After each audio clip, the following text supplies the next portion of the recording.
Hello! Do you know how to round a number to the nearest thousand? If you don't, that's great, because we're going to teach you that today. So say if I had a number like 2,560, okay, what number would you round that to, okay? What you'd do is you'd round that number to 3,000, so the next one up, because you are more than 500, okay? So this number, the hundreds value, is 500 or more, so you always round it up, okay? So if it was 2,390, you would round it down because it's below the 5, isn't it?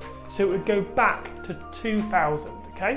So if I put a number up here and say, what about 2,780, what would you round that to? Well done!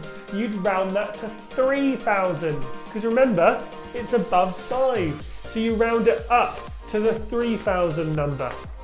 Okay, so use this information, play the next game, and we'll see you in the next one.